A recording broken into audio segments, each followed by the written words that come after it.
Team India के नए कप्तान से लेकर 2027 वनडे वर्ल्ड कप की टीम तक चैंपियंस ट्रॉफी के बाद गौतम गंभीर के सामने है ये चुनौतियां। चैंपियंस ट्रॉफी की जीत ताजी हवा के झोंके की तरह आई है और गुरु गंभीर को बड़ी तस्वीर का विश्लेषण करने का मौका मिलेगा, क्योंकि अगले 2 महत्वपूर्ण सालों में भारतीय क्रिकेट में बड़े बदलाव की उम्मीद है।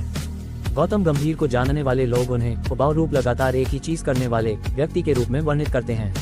ऐसा व्यक्ति जिसने पिछले 20 सालों में अपने खाने के तरीके में भी कोई बदलाव नहीं किया है, तो फिर प्रयोग का तो सवाल ही नहीं उठता। गंभीर को अनौपचारिक समारोहों में डेनिम पहनना बहुत पसंद है और उन्होंने सालों से इसमें कोई बदलाव नहीं किया है। लेकिन जब क्रिकेट की बात आती है तो उनका दिमाग हमेशा विभिन्न रणनीतिक समस्याओं के समाधान की तलाश में लगा रहता है। जुलाई में टी20 विश्व कप जीत के साथ राहुल द्रविड़ के कार्यकाल का अंत होने के बाद गंभीर को राष्ट्रीय टीम की कमान संभाले हुए 8 महीने हो चुके हैं। दिल्ली के ओल्ड राजेंद्र नगर के गंभीर ने सफलता के साथ साथ कुछ दिल तोड़ने वाली हार भी देखी है। उन्होंने दोनों ही तरह की परिस्थितियां देखी हैं, जिसमें चैंपियंस ट्रॉफी में खिताबी जीत का शीर्ष स्तर और 6 टेस्ट मैचों की हार भी शामिल है। चैंपियंस ट्रॉफी की जीत ताजी हवा के झोंके की तरह आई है और गुरु गंभीर को बड़ी तस्वीर का विश्लेषण करने का मौका मिलेगा, क्योंकि अगले 2 महत्वपूर्ण सालों में भारतीय क्रिकेट में बड़े बदलाव की उम्मीद है। गंभीर अब ऐसे दौर में पहुंचेंगे जहां उनके सामने 3 अलग अलग चुनौतियां होंगी, जिसकी शुरुआत इंग्लैंड के टेस्ट दौरे से होगी। ये हमेशा की तरह IPL के बाद होगा, जिसमें तैयारी के लिए बिल्कुल भी समय नहीं होगा। गंभीर की दूसरी बड़ी चुनौती भारत और श्रीलंका में 2026 में होने वाला टी20 विश्व कप होगा, जहां सूर्य कुमार यादव की टीम अपना खिताब बचाने उतरेगी। और आखिरी लेकिन सबसे बड़ी चुनौती दक्षिण अफ्रीका में होने वाला 2027 का वनडे विश्व कप होगा। अगर गंभीर की कोचिंग को अलग अलग प्रारूप में देखा जाए तो उन्होंने सूर्या की अगुवाई में टी20 टीम के लिए कोर खिलाड़ियों के समूह को पहले ही तैयार कर लिया है। रोहित शर्मा, विराट कोहली और रविंद्र जडेजा के छोटे प्रारूप से बाहर होने के बाद भी उनकी कमी महसूस नहीं हुई, क्योंकि भारत टी20 में जिस तरह का क्रिकेट खेल रहा है उससे उसे दुनिया भर में प्रशंसक मिल रहे हैं। गंभीर ने अभिषेक शर्मा के रूप में एक प्रभावशाली खिलाड़ी की खोज की है। जब वरुण चक्रवर्ती और जसप्रीत बुमराह किसी वैश्विक प्रतियोगिता विश्व टी20 में गेंदबाजी करेंगे तो ये 8 ओवर बल्लेबाजों के लिए बुरे सपने की तरह होंगे।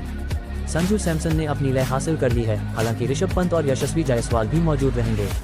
हर्षदीप सिंह के रूप में पावर प्ले में विकेट लेने वाला एक बेहतरीन गेंदबाज है और हार्दिक पांड्या, नीतीश कुमार रेड्डी और शिवम दुबे के रूप में कम से कम 3 तेज गेंदबाजी ऑलराउंडर हैं। हार्दिक के साथ सूर्य कुमार और अक्षर इस टीम के पुराने खिलाड़ी हैं। यह एक ऐसी टीम है जिसने अपने सभी विभागों पर ध्यान दिया है और यहाँ वहाँ कुछ बदलाव के साथ स्वतः आगे बढ़ रही है। लेकिन यह अन्य 2 प्रारूप है जहाँ गंभीर को नतीजों के लिए रणनीतिकार, अनुशासित करने वाले और प्रबंधक के रूप में एक साथ काम करना होगा। रोहित शर्मा और विराट कोहली ने ये स्पष्ट कर दिया है कि वे जल्द ही वनडे प्रारूप से संन्यास नहीं ले रहे हैं। संन्यास एक व्यक्तिगत निर्णय है और दोनों ने चैंपियंस ट्रॉफी में अच्छा प्रदर्शन किया है।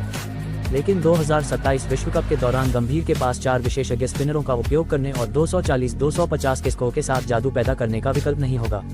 बड़े स्कोर बनेंगे और सवाल यह है कि क्या रोहित अपनी छोटी और आक्रामक पारियों से कोहली के साथ मिलकर पर्याप्त योगदान दे पाएंगे। कोहली अब एक छोर संभालने वाले बल्लेबाज की भूमिका में होंगे। रोहित ने कहा है कि वह संन्यास नहीं लेंगे, लेकिन 2027 विश्व कप में अपनी भागीदारी को लेकर भी अनिश्चित हैं। यहाँ गंभीर को आगे आना होगा और टीम को शीर्ष पर रखने की नीति नहीं बदलेगी। वह सुपरस्टार संस्कृति से नफरत करते हैं। उनके मन में प्रदर्शन करने वालों के लिए बहुत सम्मान है, जो वरिष्ठता से परे है। यह आश्चर्य की बात नहीं होगी अगर वह बोर्ड और राष्ट्रीय चयन समिति दोनों से थोड़ी स्पष्टता की मांग करते हैं कि वे रोहित को वनडे विश्व कप की योजनाओं में कैसे देखते हैं, क्योंकि विश्व कप से पहले टीम को केवल 27 वनडे मैच खेलने हैं। एक और मुद्दा जिस पर विचार किया जाएगा वह यह है कि अगला कप्तान कौन होगा। शुभमन गिल एक शानदार वनडे खिलाड़ी हैं और रोहित की अगुवाई में उप कप्तान की भूमिका निभा चुके हैं, लेकिन हार्दिक पांड्या भी एक अच्छे नेतृत्व करता है। उन्होंने गुजरात टाइटंस में मुख्य कोच आशीष नेहरा के नेतृत्व में अच्छा प्रदर्शन किया था। निकट भविष्य में गंभीर को टेस्ट क्रिकेट टीम पर भी ध्यान देना होगा, जहां उन्हें सबसे ज्यादा चुनौतियों का सामना करना पड़ेगा। अगर रोहित खेलते हैं और जायसवाल तथा लोकेश राहुल शीर्ष टीम में हैं, तो टेस्ट क्रिकेटर के रूप में शुभमन गिल का क्या होगा। क्या वह बुमराह, मोहम्मद शमी और मोहम्मद सिराज तीनों को इंग्लैंड के खिलाफ सीरीज के लिए सर्वश्रेष्ठ फॉर्म में ला पाएंगे, जहां स्विंग और सीम गेंदबाजों को मदद मिलेगी। मध्यक्रम के उस एक स्थान का क्या होगा जो पिछले कुछ समय से भारत की कमजोरी बना हुआ है। क्या करुण नायर वहां फिट होंगे या श्रेयस अय्यर को टेस्ट टीम में अपनी जगह फिर से वापस मिलेगी।